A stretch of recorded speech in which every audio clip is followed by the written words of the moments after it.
ಕಾರ್ಯಕ್ರಮದ ಉದ್ಘಾಟನೆಯನ್ನ Kharge sir, Rahul sir, ಮಾನ್ಯ ಮುಖ್ಯಮಂತ್ರಿಗಳು, ಮಾನ್ಯ ಉಪಮುಖ್ಯಮಂತ್ರಿಗಳು ನಡೆಸಿಕೊಡಬೇಕು ಅಂತ ಕೇಳ್ತೇನೆ.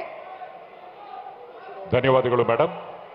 ದಿ ಫಾರ್ಮಲ್ ಇನಾಗ್ರೇಷನ್ ಇದೀಗ ದೀಪವನ್ನು ಬೆಳಗಿಸೋದ್ರ ಮುಖೇನ ಶ್ರೀ ರಾಹುಲ್ ಗಾಂಧಿ ಅವರು, ಸನ್ಮಾನ್ಯ ಮುಖ್ಯಮಂತ್ರಿಗಳು, ಶ್ರೀ ಮಲ್ಲಿಕಾರ್ಜುನ ಖರ್ಗೆ ಅವರು, ಉಪಮುಖ್ಯಮಂತ್ರಿಗಳಾದ ಶ್ರೀ ಡಿ ಕೆ ಶಿವಕುಮಾರ್ ಹಾಗೂ ಎಲ್ಲ ಗಣ್ಯರು ದೀಪವನ್ನು ಬೆಳಗಿಸೋದ್ರ ಮುಖೇನ ಕರ್ನಾಟಕ ರಾಜ್ಯದ ಮತ್ತೊಂದು ಹೊಸ ಅಧ್ಯಾಯಕ್ಕೆ ಇದೀಗ ಚಾಲನೆಯನ್ನ ನೀಡ್ತಾ ಇದ್ದಾರೆ. ಮನೆಯ ದೀಪ, ಮನೆಯ ಜ್ಯೋತಿ, ಗೃಹದ ಜ್ಯೋತಿ, ನಿಜ ಅರ್ಥದಲ್ಲಿ ಗೃಹಿಣಿ, ಮಾನಿನಿ, ಸಮಾಜದ ಜ್ಯೋತಿಯೂ ಅವಳೇ. ಇವೆಲ್ಲವನ್ನ ಸಂಕೇತಿಸುವಂತೆ ಈ ಜ್ಯೋತಿ, ಜ್ಯೋತಿ ಲಕ್ಷ್ಮಿ ಇದನ್ನ ಬೆಳಗಲಾಗುತ್ತಿದೆ. ಈ ಮುಖೇನ ಗೃಹಲಕ್ಷ್ಮಿ ಯೋಜನೆ ಎಲ್ಲರ ಮನೆಯ ಬೆಳಕಾಗಿ ಮೂಡಿ ಬರಲಿದೆ ಎಂಬುದನ್ನ ಸಾಕ್ಷೀಕರಿಸಲಾಗುತ್ತಿದೆ.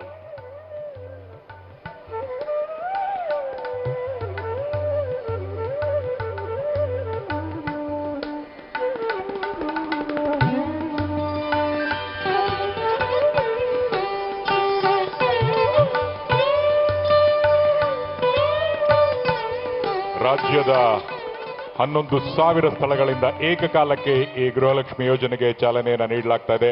ಕರ್ನಾಟಕ ರಾಜ್ಯದ ವಿವಿಧ ಭಾಗಗಳಿಂದ ವರ್ಚುವಲ್ ಮುಖೇನ ಎಲ್ಲರೂ ಸಹ ಸಹಸ್ರ ಸಂಖ್ಯೆಯಲ್ಲಿ, ಲಕ್ಷೋಪಲಕ್ಷ ಸಂಖ್ಯೆಯಲ್ಲಿ ಕರ್ನಾಟಕದ ಜನತೆ ಈ ಕಾರ್ಯಕ್ರಮವನ್ನ ವೀಕ್ಷಣೆ ಮಾಡ್ತಾ ಇದ್ದಾರೆ. ಅಲ್ಲಿ ಲಕ್ಷೋಪಲಕ್ಷ, ಇಲ್ಲಿ ಸಹಸ್ರ ಮಂದಿ ಚಪ್ಪಾಳೆ ಸೇರಿಸಿ ಈ ಘಳಿಗೆಯನ್ನ ಸ್ವಾಗತಿಸಿದರೆ ಅದು ನಿಜಕ್ಕೂ ಅಭೂತಪೂರ್ವ. ಬರಲಿ ನಿಮ್ಮ ಶುಭ ಹಾರೈಕೆಯ ಚಪ್ಪಾಳೆ ಬಂಧುಗಳೇ. ಆತ್ಮೀಯರೇ, ಶೋಷಿತರಿಗೆ ಮತ್ತು ಮಹಿಳಾ ವರ್ಗಕ್ಕೆ ಯಾವತ್ತಿಗೂ ಬೆಂಬಲವಾಗಿ ನಿಂತಿದೆ ಕರ್ನಾಟಕ ಸರ್ಕಾರ ಎಂಬುದಕ್ಕೆ ಪೂರಕವಾಗಿ ಸಚಿವ ಸಂಪುಟ ಒಂದು ನಿರ್ಣಯವನ್ನ ಕೈಗೊಂಡಿದೆ. ಯಾವುದೇ ಸರ್ಕಾರಿ ಕಾರ್ಯಕ್ರಮದಲ್ಲಿ ಸಂವಿಧಾನದ ಮುನ್ನುಡಿಯನ್ನ ಪ್ರಸ್ತಾಪಿಸುವಂತಹ ನಿರ್ಣಯವದು. ಈಗ ಅದು ಸಾಧ್ಯವಾಗಲಿದೆ. ಕಾರ್ಯಕ್ರಮದ ಉದ್ಘಾಟನೆಯನ್ನ ಖರ್ಗೆ ಸರ್, ರಾಹುಲ್ ಸರ್, ಮಾನ್ಯ ಮುಖ್ಯಮಂತ್ರಿಗಳು, ಮಾನ್ಯ ಉಪಮುಖ್ಯಮಂತ್ರಿಗಳು ನಡೆಸಿಕೊಡಬೇಕು ಅಂತ ಕೇಳ್ತೇನೆ. ಧನ್ಯವಾದಗಳು ಮೇಡಮ್. ದಿ ಫಾರ್ಮಲ್ ಇನಾಗ್ರೇಷನ್ ಇದೀಗ ದೀಪವನ್ನು ಬೆಳಗಿಸೋದ್ರ ಮುಖೇನ ಶ್ರೀ ರಾಹುಲ್ ಗಾಂಧಿ ಅವರು, ಸನ್ಮಾನ್ಯ ಮುಖ್ಯಮಂತ್ರಿಗಳು, ಶ್ರೀ ಮಲ್ಲಿಕಾರ್ಜುನ ಖರ್ಗೆ ಅವರು, ಉಪಮುಖ್ಯಮಂತ್ರಿಗಳಾದ ಶ್ರೀ ಡಿ ಕೆ ಶಿವಕುಮಾರ್ ಹಾಗೂ ಎಲ್ಲ ಗಣ್ಯರು ದೀಪವನ್ನು ಬೆಳಗಿಸೋದ್ರ ಮುಖೇನ ಕರ್ನಾಟಕ ರಾಜ್ಯದ ಮತ್ತೊಂದು ಹೊಸ ಅಧ್ಯಾಯಕ್ಕೆ ಇದೀಗ ಚಾಲನೆಯನ್ನ ನೀಡ್ತಾ ಇದ್ದಾರೆ. ಮನೆಯ ದೀಪ, ಮನೆಯ ಜ್ಯೋತಿ, ಗೃಹದ ಜ್ಯೋತಿ, ನಿಜ ಅರ್ಥದಲ್ಲಿ ಗೃಹಿಣಿ, ಮಾನಿನಿ, ಸಮಾಜದ ಜ್ಯೋತಿಯೂ ಅವಳೇ. ಇವೆಲ್ಲವನ್ನ ಸಂಕೇತಿಸುವಂತೆ ಈ ಜ್ಯೋತಿ, ಜ್ಯೋತಿ ಲಕ್ಷ್ಮಿ ಇದನ್ನ ಬೆಳಗಲಾಗುತ್ತಿದೆ.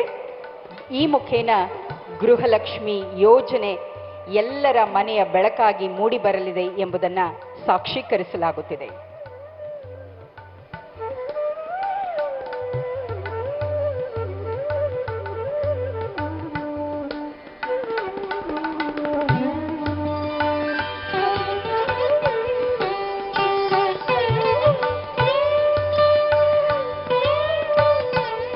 ರಾಜ್ಯದ 11,000 ಸ್ಥಳಗಳಿಂದ ಏಕಕಾಲಕ್ಕೆ ಈ ಗೃಹಲಕ್ಷ್ಮಿ ಯೋಜನೆಗೆ ಚಾಲನೆಯನ್ನು ನೀಡಲಾಗ್ತಾ ಇದೆ.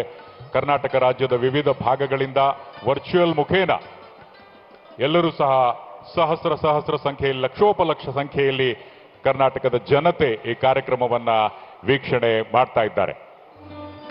ಅಲ್ಲಿ ಲಕ್ಷೋಪಲಕ್ಷ, ಇಲ್ಲಿ ಸಹಸ್ರ ಮಂದಿ ಚಪ್ಪಾಳೆ ಸೇರಿಸಿ ಈ ಘಳಿಗೆಯನ್ನ ಸ್ವಾಗತಿಸಿದರೆ ಅದು ನಿಜಕ್ಕೂ ಅಭೂತಪೂರ್ವ. ಬರಲಿ ನಿಮ್ಮ ಶುಭ ಹಾರೈಕೆಯ ಚಪ್ಪಾಳೆ ಬಂಧುಗಳೇ.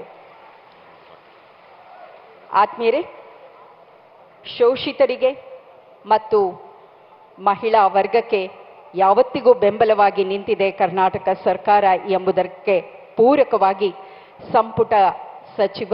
ಸಚಿವ ಸಂಪುಟ ಒಂದು ನಿರ್ಣಯವನ್ನ ಕೈಗೊಂಡಿದೆ. ಯಾವುದೇ ಸರ್ಕಾರಿ ಕಾರ್ಯಕ್ರಮದಲ್ಲಿ ಸಂವಿಧಾನದ ಮುನ್ನುಡಿಯನ್ನ ಪ್ರಸ್ತಾಪಿಸುವಂತಹ ನಿರ್ಣಯವದು. ಈಗ ಅದು ಸಾಧ್ಯವಾಗಲಿದೆ.